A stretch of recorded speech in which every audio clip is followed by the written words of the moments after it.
শ্রীরামকৃষ্ণ উপদেশ, স্বামী ব্রহ্মানন্দ সংকলিত, তার অদ্ভুত বই। স্বামী অশোকানন্দজি বলছেন, স্যান ফ্রান্সিসকোতে ছিলেন, this is a classic, a spiritual classic for the future. A time will come when people will carry it around in their pockets. সেটা শুনে তারপর থেকে আমি পকেটে নিয়ে ঘুরে বেড়াই এই বইটাকে। কতটা পড়ি আমি জানি না, কিন্তু পকেটে থাকে। আমি একটা নতুন কপি কিনলাম, আমারটা ছিঁড়ে আর জর্জরিত হয়ে গেছে, এখানে নতুন কিনলাম একটা। এবার দেখুন, স্বামী ব্রহ্মানন্দ, আমরা ভাবি খুব ভক্ত মানুষ, ঠাকুর খুবই বড় মায়ের ভক্ত মানুষ, তার এই সংকলিত ঠাকুরের উপদেশ স্বামী ব্রহ্মানন্দ দ্বারা এটা সিলেক্টেড। প্রথম পয়েন্ট দেখুন, চূড়ান্ত অদ্বৈত বেদান্ত। দ্বিতীয় পয়েন্ট, চূড়ান্ত অদ্বৈত বেদান্ত। তৃতীয়, চতুর্থ, পঞ্চম অদ্বৈত। তারপরে উনি ভক্তিতে আসছেন। তারপরে ফার্স্ট পয়েন্ট আমি পড়ে শোনাচ্ছি। আমাদের সাবজেক্ট কি? Investigation into ourselves. দেখুন ঠাকুর কি বলছেন। 1 নম্বর পয়েন্ট, মানুষ আপনাকে চিনতে পারলে ভগবানকে চিনতে পারে।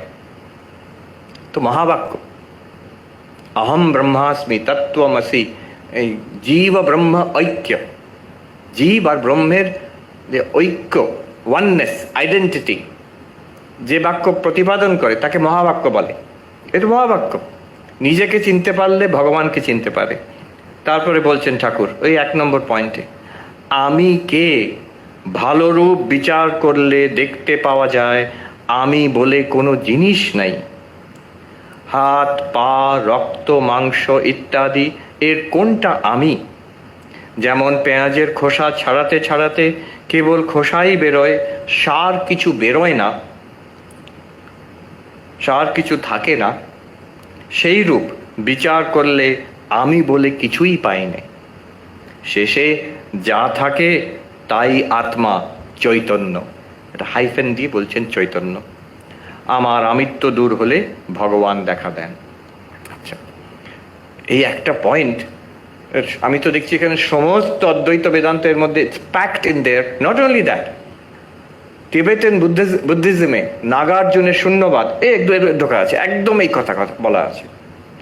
অর্ধেকটা হচ্ছে নাগার্জুনের শূন্যবাদ, তারপরের স্টেপে যে এক পা এগিয়ে গেলে অদ্বৈত বেদান্ত ঠাকুর বলছেন। পুরোটা এর মধ্যে একদম ঘুলে দেওয়া আছে এর মধ্যে। কেমন? মানুষ আপনাকে চিনতে পারলে ভগবানকে চিনতে পারে। আমি কে ভালো রূপ বিচার করলে, দেখুন ধ্যান করলে নয়, কিছু কর্ম, পূজা আর্চা, রিচুয়াল করলে নয়, ভক্তি করলেও নয়, আমি কে ভালো রূপ বিচার করলে বলছেন। বাই দ্য ওয়ে, আমি কর্ম, রিচুয়াল, ভক্তি, ধ্যান কারুর বিরুদ্ধে বলছি না, ও সবগুলোর স্থান আছে, ওগুলো না হলে অধ্যাত্ম পথে এগোনো যায় না। কিন্তু এখানে specially we are drilling down, আমরা ফোকাস করছি একটি ব্যাপারে, আত্মানুসন্ধান। That's the topic.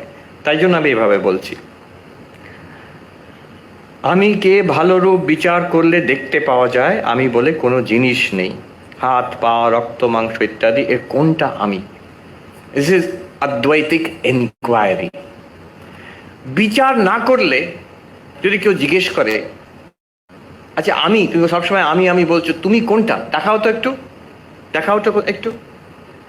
আমি একবার একটা প্লেনে ক্যানাডাতে, টরন্টো থেকে নোভা স্কোশিয়ার এক জায়গায় যাচ্ছিলাম। আমার পাশের সিটে একজন মেম সাহেব বসে আছেন, তার ছোট্ট বাচ্চা মেয়ে, বেবিটার নাম হচ্ছে ভিক্টোরিয়া। তাকেও মা শেখাচ্ছে, ওটা কি, ওই যে বাইরে দেখা যাচ্ছে ক্লাউড। ও বলছে আচ্ছা দেখছে। তারপরে এটা হচ্ছে এরকম সিট, এটা বেল্ট, পয়েন্ট আউট করে করে দেখাচ্ছে। মোবাইলে ওই ভিক্টোরিয়ারই ছবি ওই বাচ্চাটাকে দেখালো। এটা কে? সঙ্গে সঙ্গে ওই বাচ্চাটি এরকম করে দেখাচ্ছে, এই শরীরটা ভিক্টোরিয়া, এই শরীর আমার নিজের দিকে। তার মানে আমরা সেই ছোটবেলা থেকে আমাদের ধারণা এইটাই আমি, এটা প্রশ্নই করি না আমরা, এইটাই আমি। এবার ঠাকুর বলছেন বিচার করে দেখো, এটা কি আমি? আমি যে আমি যে ইগো, আমি নিজের মধ্যে আমি অহং, আমার মধ্যে আমি আমাকে বিচার করে আমি অনুসন্ধান করছি, আত্মা অনুসন্ধান। আত্মা আর কিছু নয়, বাংলা ভাষায় মুশকিল, আত্মা মানে ভূত, সে ভূতের অনুসন্ধান নয়।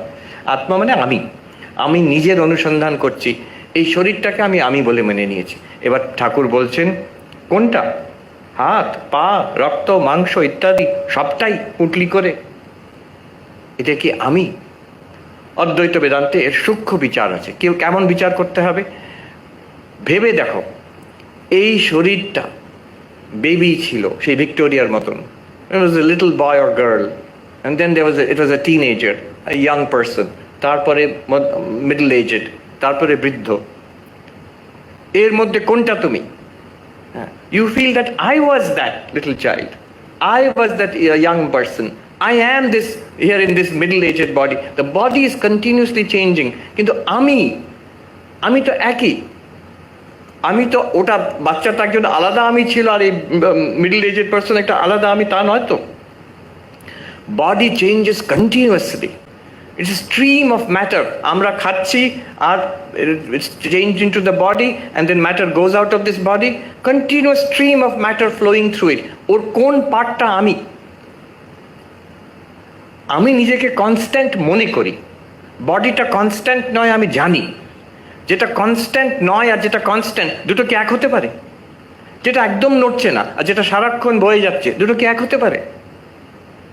আপনি নদীর ধারে বসে আছেন, আপনি ওখানে এক জায়গায় বসে আছেন, নদী বয়ে যাচ্ছে, আপনি আর নদী কি এক হলেন না? যদি আপনি নদীর সঙ্গে এক হয়ে যান, আপনিও ভেসে যাবেন। নদী যদি আপনার সঙ্গে এক হয়ে যায়, স্থির হয়ে যাবে। যেটা ভেসে যাচ্ছে আর যেটা এক স্থির আছে, দুটো এক হতে পারে না। এটা সংস্কৃততে বলে নির্বিকার সবিকার। আমি নির্বিকার, আমার মনে হচ্ছে অন্তত, আর এই শরীরটা সবিকার, তার সারাক্ষণ বিকার হচ্ছে, আমি বুঝতে পারছি। আর সবিকারত্বাৎ না হম দেহ, আমি দেহ নই, যেহেতু শরীরটা হচ্ছে সবিকার। শুধু তাই নয়, আরেকটা দেখুন, আরেকটু সূক্ষ্মভাবে, যেটা আমি অনুভব করি সেটা আমার থেকে আলাদা। এটা অনুভবের মধ্যে, এটা ইনভেস্টিগেশন ইনটু আওয়ার এক্সপিরিয়েন্স। যেটা আমি অনুভব করি সেটা আমার থেকে আলাদা। আমি দেখছি এই বোতলটা চোখের থেকে আলাদা। চোখ যা দেখে সেটা চোখের থেকে আলাদা হতেই হবে। In fact the only thing that the eyes cannot see are the eyes themselves. ভেবে দেখুন, চশমাটাকেও আমি দেখতে পারি চোখ দিয়ে, কিন্তু চোখটা নিজেকে দেখতে পারে না। যদি বলে সেলফিতে নিজের চোখ দেখা যায়, সেটা তো ছবি একটা। আয়নাতে নিজের চোখ দেখা যায়, সেটা তো রিফ্লেকশন একটা। এই চোখটা ডাইরেক্টলি নিজেকে দেখতে পারে না। দ্রষ্টা দৃশ্য আলাদা হতেই হবে। তো এই যে শরীর, এটাকে আমার দৃশ্য, অবশ্যই দৃশ্য। এটাকে আমি দেখতে পাচ্ছি, এটাকে স্পর্শ করতে পারছি। You can taste it, you can smell it, you can even hear it. শরীরের মধ্যে যা আওয়াজ হচ্ছে, পঞ্চ জ্ঞানেন্দ্রিয় দিয়ে শরীরটাকে অবজেক্টিফাই করতে পারি আমি। অতএব শরীরটা আমার দৃশ্য, আমি এটার দ্রষ্টা। আমি আর শরীর এক হতে পারি না, যেহেতু দৃশ্য আর দ্রষ্টা এক নয়। দৃশ্যত্বাৎ না হম শরীর। আমি যেহেতু এটা দৃশ্য, আমি শরীর নই, আমি দ্রষ্টা এটার। আমি এটা অনুভব করছি। এটা যেমন একটা জিনিস, এই কাপড়টা যেমন একটা জিনিস, এই শরীরটা একটা জিনিস, থিং, জাস্ট লাইক দিস। উপদেশ ও সাহস্রী গ্রন্থে শিষ্য গুরুকে জিজ্ঞেস করছে, শঙ্করাচার্যের লিখিত। শিষ্য জিজ্ঞেস করছে গুরুকে, দাঁড়ান মশাই, অত নট সো ফাস্ট। এটা একটা জিনিস, শরীরটা একটা জিনিস, ও দাঁড়ায় না, ডাজন্ট স্ট্যান্ড। কেন? এটাকে যদি আপনি পুড়িয়ে দেন, আমার কিছু হবে না। শরীরকে ছ্যাঁকা দিন, আমি চিৎকার করে উঠবো। তো ওটা কি করে একটা জিনিস আর এটাও একটা জিনিস কি করে বলে দিলেন? একরকম তো নয়। এটা তো আমি বলে আমার অনুভব হচ্ছে, ওটা তো আমি বলে অনুভব হচ্ছে না। এটা ব্যথা হলে আমার ব্যথা হয়, কষ্ট হয়। কি জবাব দিচ্ছেন শঙ্করাচার্য? সেখানে বলছেন, গুরু বলছেন সেখানে, একটু সূক্ষ্মভাবে বিচার করে দেখো। এই যে ছ্যাক করে লাগলো, কষ্ট হলো তো? হ্যাঁ। তোমার অনুভব করতে পারছো কষ্টটাকে? হ্যাঁ, নিশ্চয়ই। যদি অনুভব করতে পারছো, তাহলে ওটা দৃশ্য তোমার। কষ্টটাও একটা দৃশ্য। শরীর যেমন দৃশ্য, শরীরটা একটু চিমটি কেটে দেখুন, ওটা একটা অনুভব হবে। সেটাও কিন্তু আপনার দৃশ্য নয়। অনুভবের বিষয় মাত্রই হচ্ছে দৃশ্য। কষ্টটাও দৃশ্য।